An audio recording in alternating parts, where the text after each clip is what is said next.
പ്രിയപ്പെട്ട കുട്ടികളെ, എല്ലാവർക്കും മലയാളം ക്ലാസ്സിലേക്ക് സ്വാഗതം. 10ാം ക്ലാസ് മലയാളം കേരള പാഠാവലിയിലെ 1ാമത്തെ യൂണിറ്റാണ് നമ്മൾ ഇന്ന് പഠിക്കുന്നത്. ഇതിൻ്റെ തലക്കെട്ട് ഭാഷ പൂത്തും സംസ്കാരം തളിർത്തും.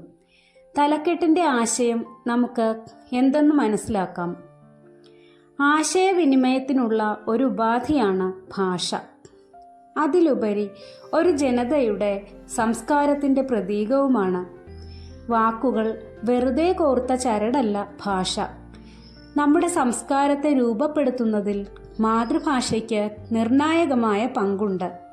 സമൂഹത്തെ ചലനാത്മകമാക്കുന്ന ജീവശക്തിയായ ഭാഷ സംസ്കാരത്തിൻ്റെ ഈടുവയ്പ്പുകൾ സംഭരിച്ചു വച്ചിരിക്കുന്ന കലവറയാണ്. ഭാഷ പൂത്തുലയുകയും വികാരങ്ങൾ തളിർത്ത് പരിലസിക്കുകയും ചെയ്യുന്ന മലയാള സാഹിത്യം മാതൃഭാഷയുടെ കരുത്തും സൗന്ദര്യവും വ്യക്തമാക്കുന്നുണ്ട്.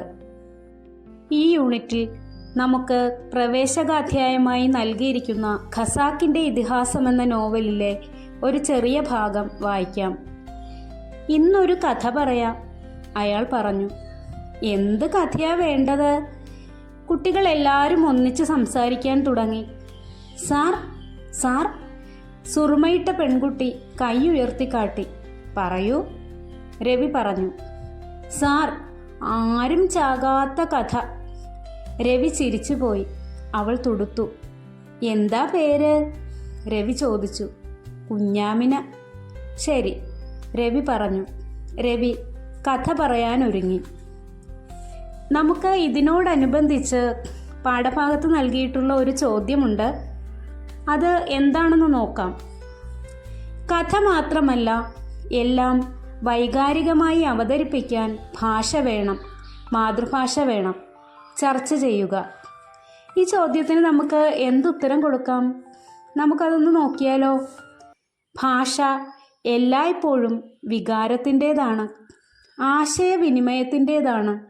ഭാഷ അറിയില്ലെങ്കിലും പലപ്പോഴും അതിലെ വികാര വായ്പിനാൽ നമുക്ക് അർത്ഥം ഗ്രഹിക്കാനാവുന്നു. മനുഷ്യൻ അവനെ ആവിഷ്കരിക്കുന്നതു തന്നെ ഭാഷയിലൂടെയാണ്. മനുഷ്യകഥയെന്നാൽ മനുഷ്യജീവിതം തന്നെയാണ്.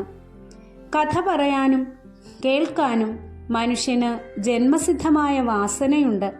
ജീവിക്കാനും ജീവിതം ആവിഷ്കരിക്കാനും ഭാഷ വേണം. ജീവിതത്തെ അർത്ഥപൂർണമാക്കുന്നതിൽ ഭാഷയ്ക്ക് പ്രധാന പങ്കുണ്ട്. കേരളത്തിന് സമ്പന്നമായ ഒരു ഭാഷയും സംസ്കാരവും കൈമുതലായുണ്ട്.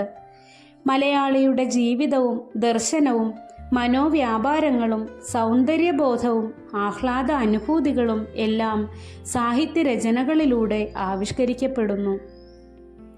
ജീവിതം ഒരു കഥ തന്നെയാണ്.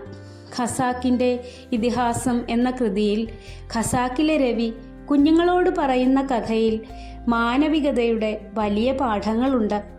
കുഞ്ഞാമിനയ്ക്ക് കേൾക്കേണ്ടത് ആരും ചാകാത്ത കഥയാണ്. കൊല്ലും കൊലയും നിറഞ്ഞ കലുഷമായ സമകാലിക ലോകത്തിൽ കുഞ്ഞാമിനയുടെ ആഗ്രഹവും കാഴ്ചപ്പാടും പ്രസക്തമാണ്. സമാധാനവും ശാന്തിയും പുലരുന്ന ഒരു ലോകമാണ് അവൾ ആഗ്രഹിക്കുന്നത്. കഥയിൽ പോലും മരണമില്ലാതിരിക്കണമെന്ന കുഞ്ഞാമിനയുടെ ആഗ്രഹം കുട്ടികളുടെ നിഷ്കളങ്ക മനസ്സിൻ്റെ ഭയവും ഭാവിയോടുള്ള ശുഭപ്രതീക്ഷയും നമുക്ക് കാട്ടിത്തരുന്നു. ഈ പ്രവേശക അധ്യായത്തിലൂടെ ജീവിതത്തിൻ്റെ സന്തോഷവും പ്രതീക്ഷകളും ആവിഷ്കരിക്കാൻ ഭാഷയ്ക്കുള്ള സാധ്യതകളെ മുന്നോട്ട് വയ്ക്കുന്നു. പ്രവേശകാധ്യായവുമായി ബന്ധപ്പെടുത്തി ഏതാനും ചില കാര്യങ്ങൾ കൂടി നമുക്ക് മനസ്സിലാക്കേണ്ടതുണ്ട്. ഖസാക്കിൻ്റെ ഇതിഹാസം നോവൽ OV വിജയൻ്റെ മാസ്റ്റർ പീസ് എന്ന് വിശേഷിപ്പിക്കപ്പെട്ട നോവലാണ് ഖസാക്കിൻ്റെ ഇതിഹാസം. മലയാള നോവലിൻ്റെ വികാസ പരിണാമങ്ങൾക്ക് ഈ കൃതി നൽകിയ സംഭാവന അനന്യമാണ്. ഭാഷാപരവും പ്രമേയപരവുമായ ഔന്നത്യം കൊണ്ട് മലയാളത്തിൽ ഇന്നേ വരെ പ്രസിദ്ധീകരിക്കപ്പെട്ടിട്ടുള്ളതിൽ ഏറ്റവും ശ്രേഷ്ഠമായ കൃതികളിൽ ഒന്നായി ഇതിനെ പരിഗണിക്കപ്പെടുന്നു. ഖസാക്കിൻ്റെ ഭാഷ അന്നുവരെ മലയാളി പരിചയിച്ചിട്ടില്ലാത്ത പുതിയൊരു തരം മലയാളമായിരുന്നു. പ്രൗഢവും കുലീനവുമായ ഒരു നോവൽ ഭാഷ ഖസാക്കിൻ്റെ ഇതിഹാസത്തിൽ ഉടലെടുത്തു. ആ ഭാഷ മലയാളത്തിൻ്റെ പുതിയ സാഹിത്യ തലമുറയിൽ പുതിയൊരു ഭാഷാവബോധവും ശൈലീ തരംഗവും സൃഷ്ടിച്ചു. ഇനി നമുക്ക് OV വിജയൻ എന്ന എഴുത്തുകാരനെക്കുറിച്ച് അല്പം ചില കാര്യങ്ങൾ മനസ്സിലാക്കാം. OV വിജയൻ, ഓട്ടുപുലാക്കൽ വേലുക്കുട്ടി വിജയൻ, 1930 ജൂലൈ 2 ജനിച്ചു. കാർട്ടൂണിസ്റ്റ്, ചെറുകഥാകൃത്ത്, നോവലിസ്റ്റ്, പത്രപ്രവർത്തകൻ എന്നീ നിലകളിൽ പ്രശസ്തനായ എഴുത്തുകാരൻ. പ്രധാന കൃതികൾ: ഖസാക്കിൻ്റെ ഇതിഹാസം, ധർമ്മപുരാണം, ഗുരുസാഗരം, മധുരം ഗായതി, പ്രവാചകന്റെ വഴി, തലമുറകൾ. കൂടാതെ ധാരാളം ലേഖനങ്ങളും കഥകളും കാർട്ടൂണുകളും രചിച്ചിട്ടുണ്ട്. 2005 മാർച്ച് 30 അദ്ദേഹം അന്തരിച്ചു. ഈ ക്ലാസ് നിങ്ങൾക്ക് പ്രയോജനപ്രദമായി എന്ന് ഞാൻ കരുതട്ടെ.